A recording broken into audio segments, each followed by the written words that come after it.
Hello, everybody, and welcome to Artist on Lockdown. This is Sal Piacente, and look forward to another week. Well, I hope everybody's been safe and well. I know that everything is starting to open up a little bit, so still, please keep safe. And I've been having a great time, a lot of great comments from the previous shows, and that's what we're going to address this week. Please, if you have any questions during the show, please just come right out and ask them, and I will address them. If you want to ask me something later on, just feel free to comment me during the week, and anything you want to see on upcoming shows, I'll be more than happy to address. And that's what this episode is going to be all about. Some of the things I have addressed on other shows that I mentioned, a couple of people wanted me to go further in certain topics. For example, in the first episode, I talked about strippers, and we covered belly strippers, and there's a really little known technique called in strippers. And people have been selling a lot of devices, which is very good. I definitely recommend if you have the money to buy these things.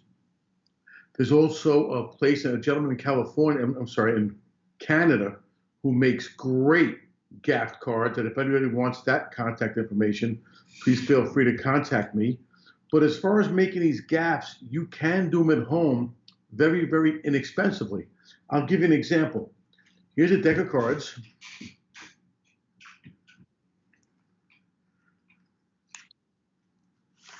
And let's suppose we want to make an in stripper. And I'll cover what that means in a second. Let's go, we'll take out the four jokers, or the two jokers and the advertising cards, and we'll take out the ace of spades. I would take the ace of spades, or the card that I want, sandwich them in between the advertising cards or the jokers, and then with a very fine emery board, just sand down the center of the cards, just like this. Very light. And the reason why you sandwich them is because you don't want the ends or the sides of that ace becoming frayed. Now, when you put this ace into the deck, believe me, you cannot see it. But in theory, when you come across, or you come in and hold the center of the cards, you're touching every card except the small piece on the ace that you sanded away. So you should be able to come over and strip that ace out. So in this case, we'll hit it a little bit more. This is all trial and error. So I don't want to make it too hard. If not, if you do that, it'll become very noticeable.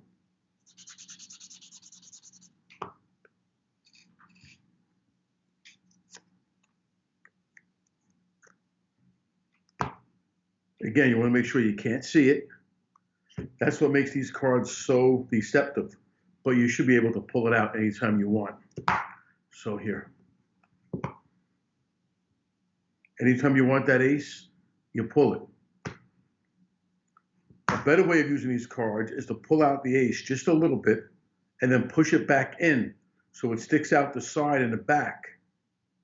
Then when I go for the next shuffle, I lift up the ace, and now I can shuffle that ace to the bottom in preparation for a bottom deal, or from there I can bring it back to the top.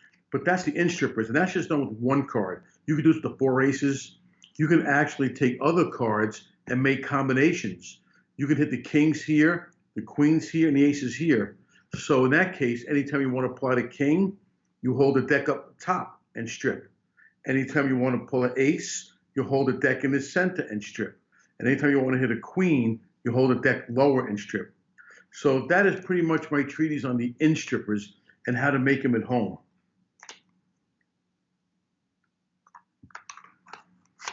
Another question that was asked of me this week is, because I released a DVD a while ago on the shell game, a lot of people ask me, Sal, what is your favorite set of shells out there? They have something called a golden set. It's a steel set of shells. Now, if anyone who doesn't know what the shell game is, basically, it's the old pea trick, they call it. It's where you take a little pea, You put it under a shell, and it's very similar to the 3-card Monte. You mix them up, and you got to guess which shell it's under. Now, if you bet the middle, you'd be wrong. Some people say that end, not there. Is it here? It's where it is. We'll do it again. It's right in the center. It's not here, nor is it here. So we didn't do anything yet. So now when you bet the middle, it's not going to be there. We'll put it down here. And basically what's happening here, when I push the shell forward, if I want to take it out from here and put it here, that's how it would look. As I push it forward, it comes out into the hand. And then I can mix these around. I could hold it in my hand and ask you which one you want to bet on. It's not under any one of them. But as soon as you bet on one, when I pull back the others, I'll load it. If I want to leave it under a shell, I can say, here, watch, keep your eye on it. Where do you think it is? If they bet either one of these two, I don't do anything. Why? Because it's over here. But if they bet this one, I would take my hand, show them, and say, here, you turn it over, stealing it, and then loading it under the middle one. So that's basically the shell game. Well, if you asked me, Sal, what's your favorite set of shells? Is it these plastic ones? In my opinion, anytime you take out a set of shells, it just smells gaff or trickery. So let's look at a video real quick that I put together of a bunch of shell games that were actually done on the street. So we're going to go to a video right here on the shell game.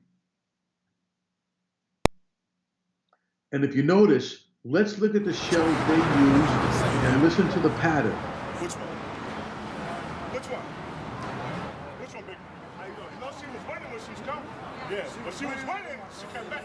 Here you go. Which one? Which one? This is for no money there. You see they're using 3 bottle caps and just a sponge, a little ball made out of sponge. Ben, do we have sound on this? I say you got door number 1, 2, 3. Spin like this. Which one you said it was? Like A, B, and C. Which one? Okay, which one?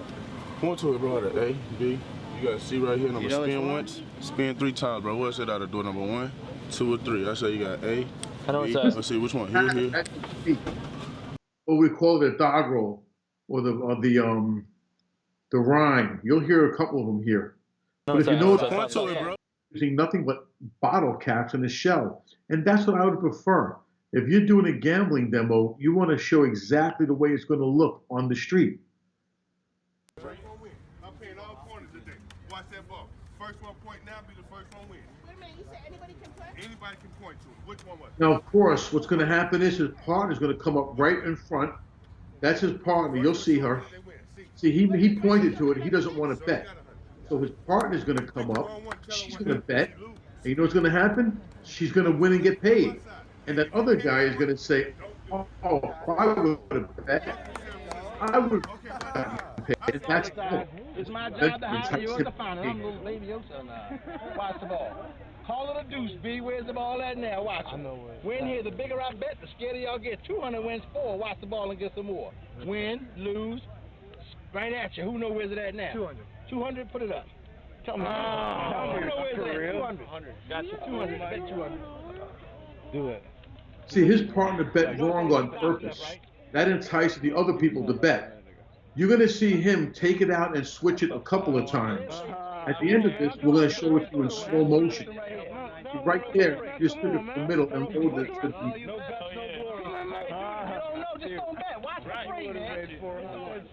No more ones. Watch. I'm going again. Watch this shot here. Ball wins, blank, lose. Watch it now. Who's seen See, it's in the middle. Keep your eye on it. Lose. C, you're going to cop the C for 2. Who know where the ball be? 2. Who's know where the ball be now? Watch him. Win, lose, draw. Watch him now. Raider, watch him. Win, lose. Let's gamble. He took it out right there. It's not on the end anymore where people think it is. Hold on. So we got 2. You got the 190? You got to put up two. You get your own bet, separate and distinct. All right, just point. Which one do you want? Just point. All right, which He's one do you saying want? just Both point, of y'all want because that if they pick the right both of you want shell, the same one he that said? gives them time to switch All right, it. turn it over. That's why you don't let them turn it over. You gotta watch the ball. I'm gonna do it again though. But don't listen to me talk. When I talk, I'm trying to confuse you. Watch it. Nothing here and nothing here and something right there. This one win, these two lose. The bigger I bet, scared y'all get. Watch the ball. Let's gamble. Who saw that? You B. Put up 3, you win 6. But you only get one pick now. Give me some money, man. I'll put up 3. Put it up. I pick one at you. No, you can't. Damn. I owe you 3 more. Hold on. Watch this shot here. Everywhere I go, I stop and do my show. Tell me where the ball flow. Ball win, blank lose. Tell me where the ball is now. You're going to see him do a one-handed move in a second. Nothing. That's the one that's something here. You lose here, you win right there. Nothing here, nothing there. Pick that, you lose. Watch this. Remember this move right here where he does it with one hand. I'll show you that in a second. Who knows? 400? Put it up. At you. In the middle, dummy. Who knows where is it at after 2? This one right here and this one here. Which one is He it? just switched it right there. This one here don't count. Both sides to you, B. Which one you say it is? I love to gamble. How much? How much you bet? $100. No, I ain't betting no $100. $200 right now. Put up 400, you win 8. Come on, 400. 400 wins 8. Come on, $400. Do it. Here he's saying 400 wins 8. Don't want you to move shit. He's talking about the 400 you're betting, the 400 getting paid. He's paying even money. It doesn't matter if he did offer 2 to 1. You're not winning anyway. Let's watch that one-handed move in slow motion, and you'll see when he takes it out.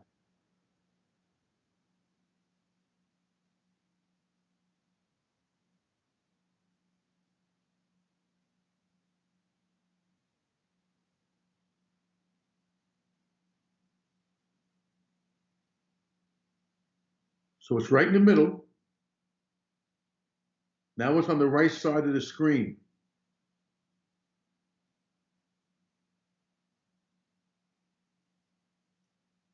Now it looks like it's on the end. It's in the middle now.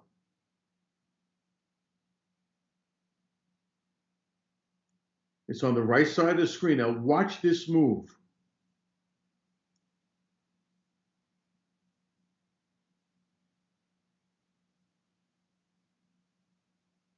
He covers it up.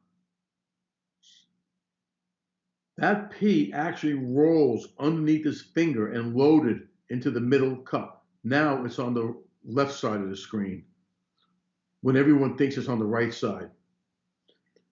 Then he turns the board around, trying to confuse you more, letting you think that's the confusing move without anyone realizing there was sleight of hand involved in that.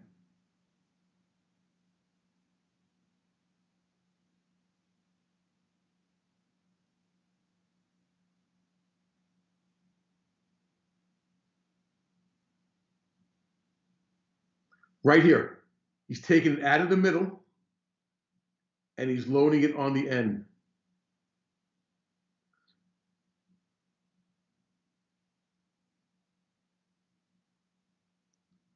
That way, if everyone knew it should have been on the end, but were afraid to bet, he would say, no, that's where it was. And everyone would be thinking, oh, I should have bet. I would have won.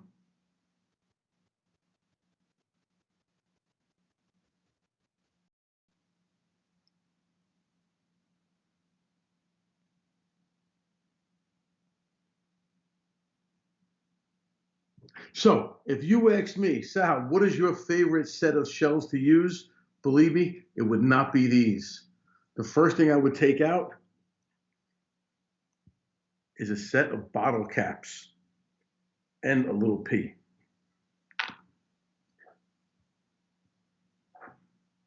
Let me show you that one-handed move he did. Well, first I'll show you. First of all, let me explain this to you. You honestly could not move these cups legitimately. It comes out. It's impossible to move this legitimately. That ball, that P will come out. So here's what's happening. Same thing. As he pushes forward, it's not here. Put it down, load it, and say it's not here. Everyone thinks it's here, but I really loaded it here. Now the one-handed move he did, so it looks like it's right here, which it is. It doesn't look like it. It is here. one hand is actually going to go under the peas, through my finger, and under the other shell. So it looks like it's still here, but it's not. It's over here. Now, if I mix them up, where is it right now? It's in my fingers. But if I want to show it under any one of them, if I would have said, look, keep your eye on it. It's right here. It's in the middle. It's in the middle. Keep your eye on it. Where is it right now? It's not under any one of them, but nobody wants to bet. But everyone thinks it's in the middle. So when I pick it up, I'll show it's still in the middle. And all I do is I drop it from my fingers.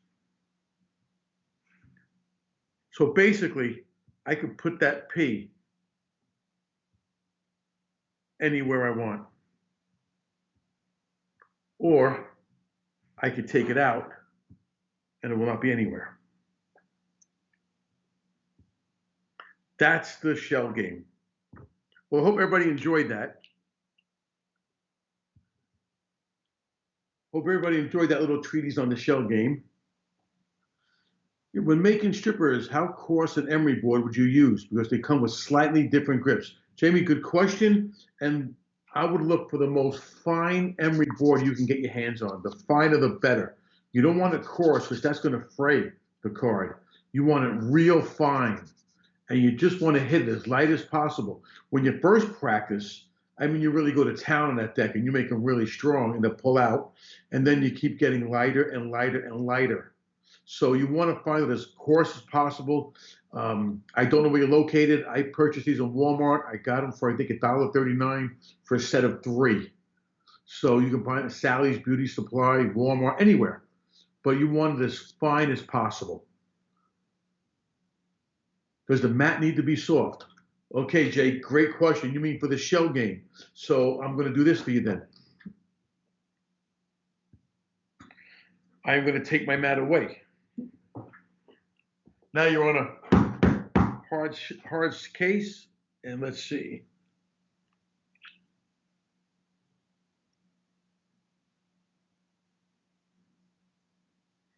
I hope you can still see it right here. So, I mean, this is very hard.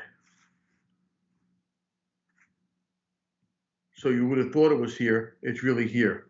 I'll take it out from here, and I'll put it on the other end for you. Oh, let's do that again.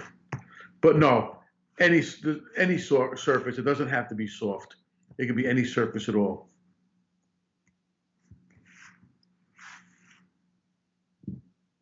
Where do you think it is? Where I want it to be.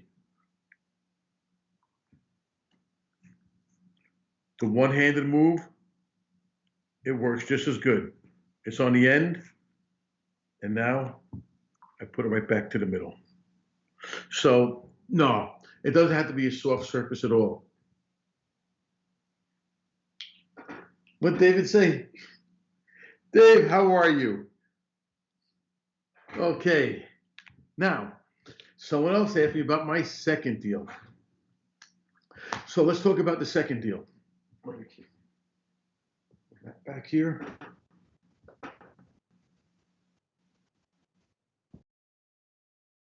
Emery board alone is worth the price of admission. You're darn right, Ron. You're absolutely right about that.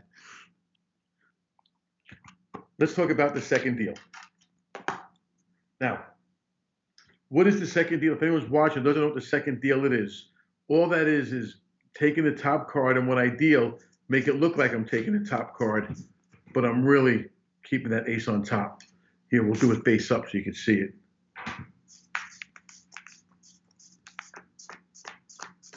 But when it's face down,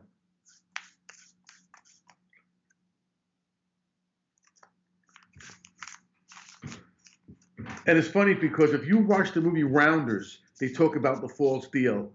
And at one point he says, I knew he was cheating because when I turned around, he had the mechanic's grip. Well, in the old John Scarney books and all the old gambling books, they tell you, if you ever see anyone holding a deck like this in the mechanic's grip, you better walk away.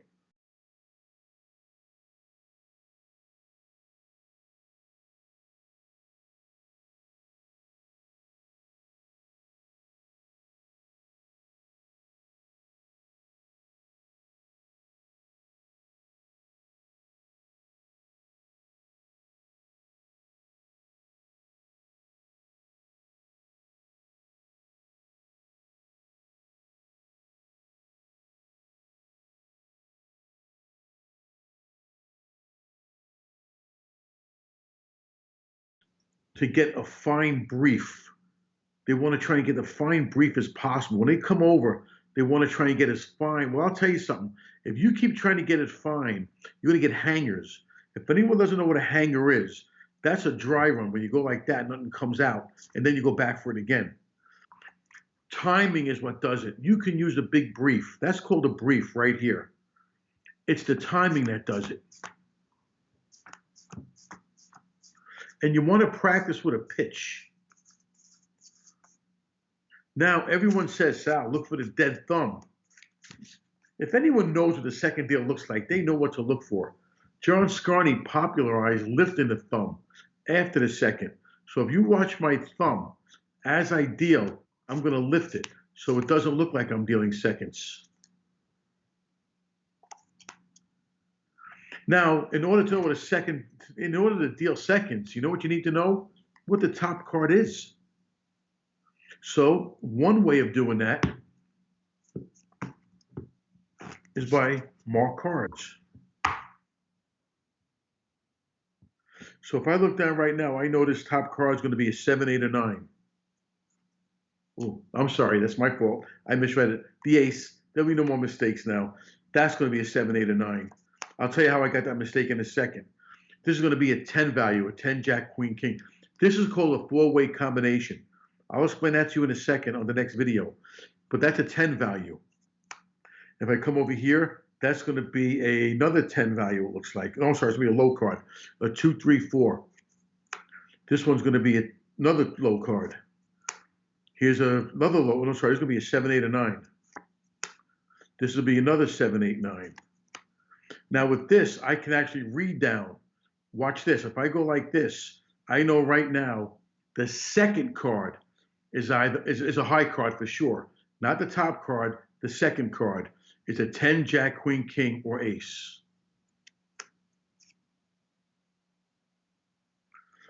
The same thing, not this one, the next one. So if I'm going to burn a flop right now, I know one high card's coming out in a flop guaranteed. Not this one. This is a high card. It's going to be a 10, Jack, Queen, King.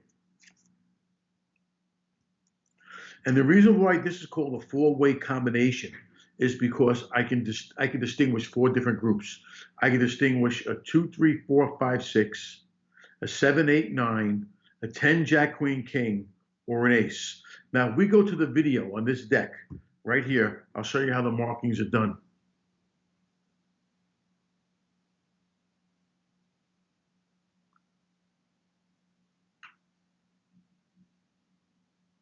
And it says right here, these cards about to be shown were not used at the WSOP.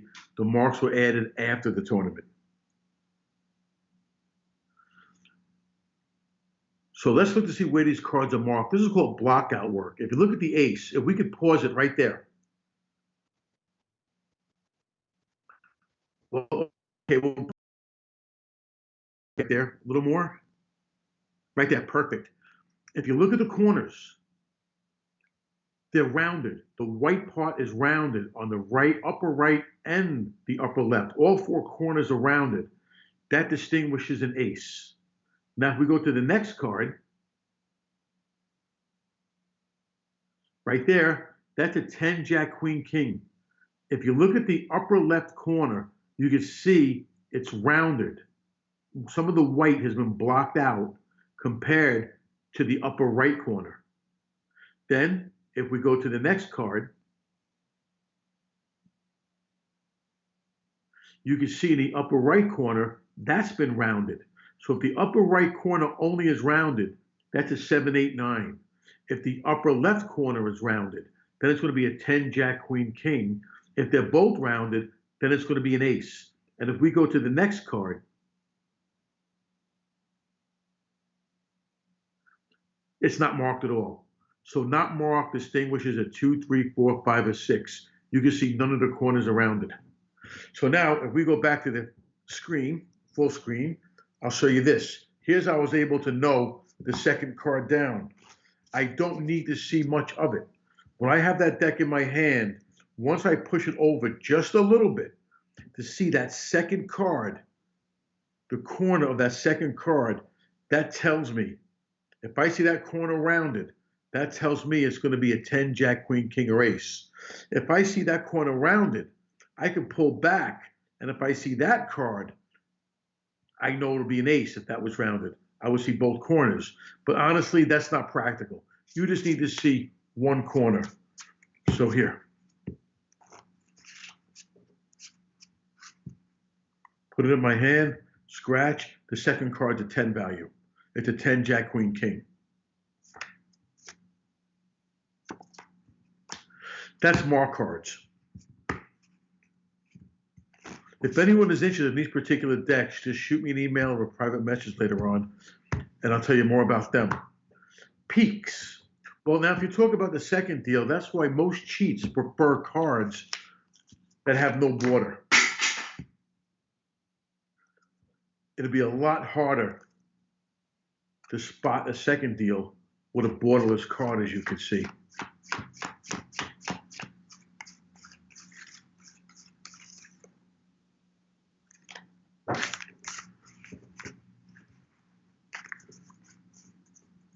Now, I'll show you the peak.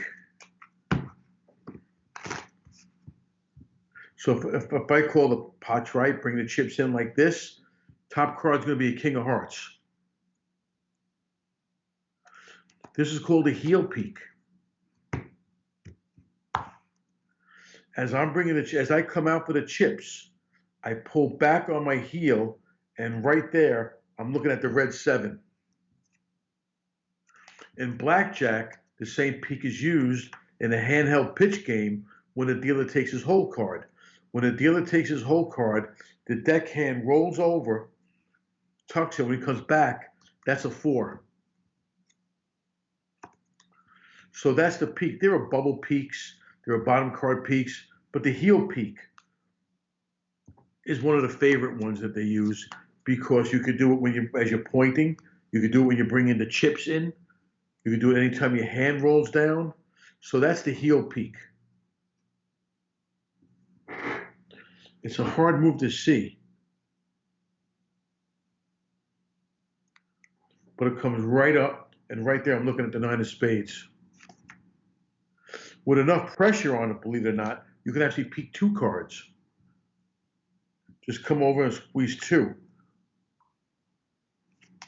So that's how you would know what the top card is going to be. Now, to end this week's session, this was a request by my dear friend Roy Nash.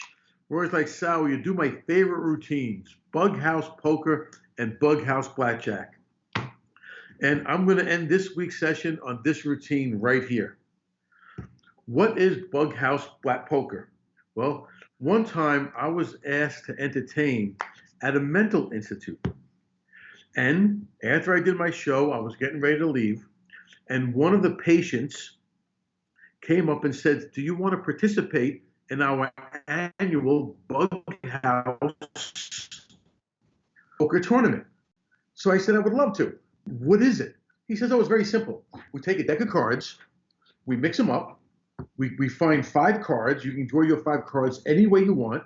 As a matter of fact, last year's winner took a deck, put it in a paper bag, shook up the paper bag, ripped it, and the 5 cards that landed closest to him was his hand. And he won, as a matter of fact.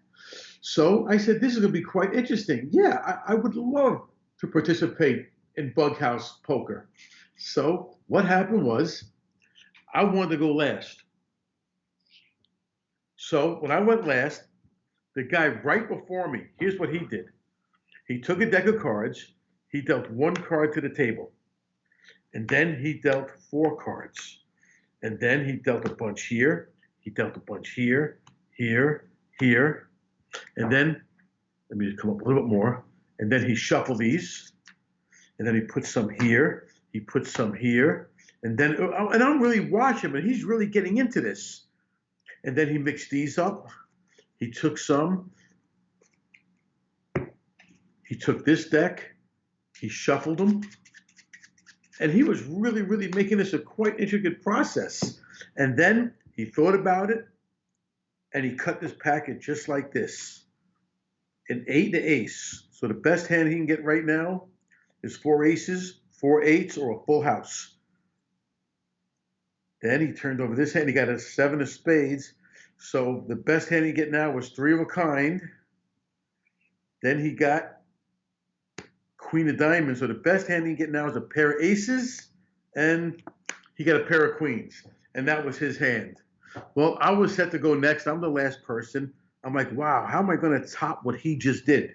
So I said, you know something? This is what I'm going to do. I'll turn these over, and I'll turn this hand over. Let's put the queen right here, and let's put these cards right here. And now, let's spin this, cut here, and cut here, and I got the royal flush. And that's how I became the new Bug House Poker Champion. Well, now I'm getting ready to leave, and last year's winner was very upset that I won this title, and he says to me, wait a minute, before you leave, we got to play one round of Bug House Blackjack. I said, Bug House Blackjack? He says, yep, simple game. I said, okay, how do we play? He says, well, we're going to deal one hand of blackjack, closest one to 21 wins, and there's no draw. I said, okay, okay, I'm in. So he went to deal. I said, wait a minute, buddy. Where I come from, we cut the cards. So we squared them up, and he gave him a cut. Then he got ready to deal. I said, wait a minute. Where I come from, we burn a card, and he burned the card. He went to pick the deck up. I said, wait a minute. Would you please keep the deck onto the table for me so it's there? He said, sure. Then he dealt himself a card. He dealt me a card. He dealt himself a card. He dealt me a card. And then he took his whole card. And there's going to be no draw. Closest one to 21 wins. So I knew the best hand he could have is a soft 17. He didn't know it, but he dealt me a 20. So I said, you know something? For everything, I'm going to take this bet because I think you're crazy.